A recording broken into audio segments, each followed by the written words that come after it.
નમસ્કાર વડનગરના મિત્રો, કેમ છો? વડનગરની ગાથા ચેનલમાં તમામનું હાર્દિક સ્વાગત છે. સૌથી પહેલાં તો વડનગરનો શ્રાવણ મહિનો અને બચપણ શું હતું એના પહેલાં તમને અહીંયા બેકગ્રાઉન્ડના અંદર વ્રજ દરજીનો અવાજ સંભળાતો હશે. એને ધ્યાનથી સાંભળો. એ આપણા વડનગરનો દીકરો છે અને ઉભરતો સ્ટાર છે, તો એને ફોલો કરવાનું ભૂલતા નહીં. વાત આજથી 25, 30, 40 વર્ષ પહેલાંની વાત છે કે જ્યારે અહીંયા વડનગરમાં અમે બચપણમાં આવતા, તો આ મહાદેવનું મંદિર જ્યારે હતું ત્યારે જૂના લોકેશન પ્રમાણે તમને તમામને વાત કરી દઉં કે જૂના લોકેશન પ્રમાણે અમે અહીંયાથી સીડીઓ નીચે ઉતરતા, ત્યાં ઉતર્યા પછી અહીંયાથી ચાલતા છેક ગેટ સુધી, અહીંયાથી અમે દરવાજા સુધી જતા અને દરવાજા સુધી ગયા પછી મેળાનો આનંદ તો એક હોય જ, પણ ઘણી બધી બાબતો અહીંયાથી વિચારવા લાયક છે કે શું આ પણ આપણું બચપણ એ પણ શ્રાવણ મહિનાનું હતું કે કેમ.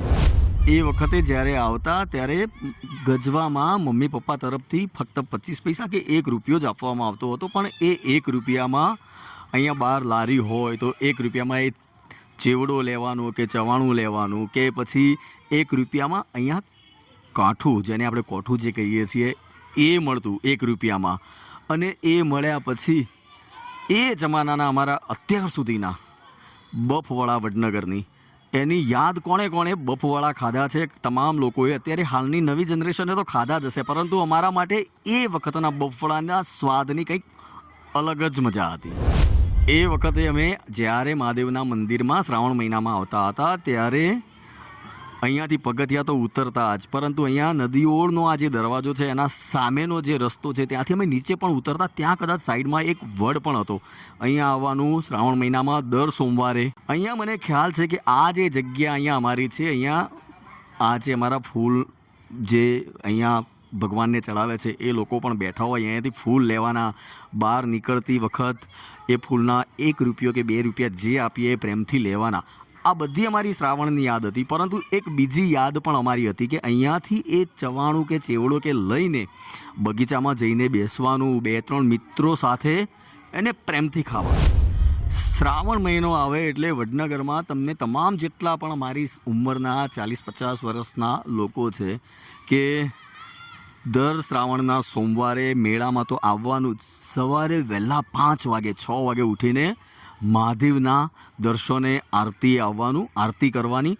સાંજે પણ આરતીમાં આવવાનું. પછી એના પછી અમાસનો સોમનાથ મહાદેવનો મેળો હોય, ઘણા બધા મેળા, લગભગ જન્માષ્ટમીનો મેળો તમને તમામને ખ્યાલ હશે. પરંતુ તમને એ જણાવી દઉં કે એ 5-6 દિવસ જે માહોલ અહીંયા હતો, કેવો માહોલ વડનગરમાં કે નાગ પાંચમનો નાગધરાનો મેળો, છઠના દિવસે પીપળાના પત્તા તોડવા જઈએ. કેમ કે એનાથી પહેલાં ઢેબરા અમે બનાવતા, એના માટે પત્તા તોડવા માટે સ્પેશિયલ જતા રાંધણ છઠ. અને ત્યારબાદ શીતળા સાતમનો મેળો, ઘાસકોળ દરવાજાથી અમે અંદર ત્યાં જતા, ત્યારે શીતળા સાતમના મેળામાં સવારે જતા, કુલેર સુખડી તમામ લોકો ચડાવતા. આઠમનો મેળો આવે તો અમે એની રાહ જોઈને બેઠા હોય. આઠમના મેળામાં સાંજે 3-4 વાગ્યાથી અમે વહેલા તૈયાર થઈ જતા અને ત્યાં જતા મેળામાં. અને 2 જગ્યાએ મેળા ભરાતા. ગૌરીકુંડે મેળો ભરાતો, ઘણા બધા લોકો ત્યાં દર્શન કરીને છેક દાનેશ્વર મહાદેવ સુધી 2-2.5 કિલોમીટર સુધી જતા. વડનગર માટે આ શ્રાવણ મહિનો કદાચ એક તહેવારથી કમ નહીં હોય. અત્યારે હાલની જે જનરેશન છે, જનરેશનને કદાચ મને ખ્યાલ નથી કે આટલો બધો અમારા જેમ લાગણી અને પ્રેમથી શ્રાવણ મહિનાને ઉજવતા હશે. અમે જેટલો ઉજવ્યો છે, કદાચ અમારી જનરેશનના લોકોએ જેટલો શ્રાવણ મહિનો ઉજવ્યો છે, હાલની જનરેશન ઉજવે છે કે કેમ મને હજુ એટલો બધો ખબર નથી. વિચારો કે વડનગરના જેટલા લોકો છે, તમામ લોકો મારા વાત સાથે સહમત હશે. એક પણ વ્યક્તિ મારી ઉંમરનો જે છે એમ નહીં કહેતો હોય કે ના મારી વાત ખોટી છે. તમામ લોકોએ મેળાનો આનંદ લીધો છે, પરંતુ કદાચ અમારી જનરેશન જેટલો શ્રાવણનો આનંદ નહીં લીધો હોય. તમામ લોકો કદાચ અત્યારે લેતા પણ હશે, પરંતુ એ વખતે જે મેળાનો મહિમા, શ્રાવણ મહિનાનો મહિમા હતો, અત્યારે કદાચ એનાથી અધિક હશે. પરંતુ અમારી એ લાગણીઓ અમારા દિલમાં અત્યારે હાલ પણ છુપાઈને રહેલી છે. અને શ્રાવણ મહિનો જ્યારે આવે ત્યારે અમે એક ક્ષણ, એક પલને યાદ કરવાનો પ્રયત્ન કરીએ છીએ કે અહીંયા આ લારી ઊભી રહેતી, કે અહીંયા આ રમકડાની લારી હોય, કે અહીંયા બહાર ચેવડાવાળી લારી હોય, કે અહીંયા બાજુમાં બફવડા હોય, કે દાનેશ્વરમાં જઈએ તો સ્પેશિયલ બફવડા ખાવાના. ઘણી બધી બાબતો હતી જે અમારા ફિલિંગને અત્યારે હાલ પણ ઉભરીને બહાર લાવે છે. અત્યારે તમામ લોકો જાય છે તો બધા લોકો શું કરે છે કે મોબાઈલ હાથમાં લેવાનો, સેલ્ફી લેવાની, કેમેરા લેવાના. ખબર નહીં કેમ એ વખતે અમારા વખતે મોબાઈલ કેમેરા કશું હતું નહીં, કોઈ સેલ્ફી નહીં.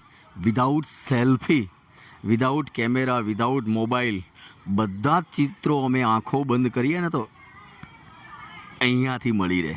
કદાચ એ સેલ્ફી તમારી કેમેરા કે મોબાઈલની લીધેલી આજે હશે, તમારા જીબી વધી જશે તો તમારા મોબાઈલમાંથી ડિલીટ થઈ જશે, પરંતુ અમે જે લાગણીઓની સેલ્ફી અહીંયા દિલમાં ધરબી છે એ સેલ્ફી જીવીશું ત્યાર સુધી અમારા દિલમાં રહેશે અને એને કોઈ ડિલીટ નહીં કરી શકે. તો આવા જ વિડીયો સાથે તમને મળતા રહીશું. અમારી ચેનલને ખાસ ફોલો કરજો અને ખાસ બેકગ્રાઉન્ડમાં જે મ્યુઝિક વાગી રહ્યું છે વ્રજ દરજીનું, એને ફોલો કરવાનું ભૂલતા નહીં.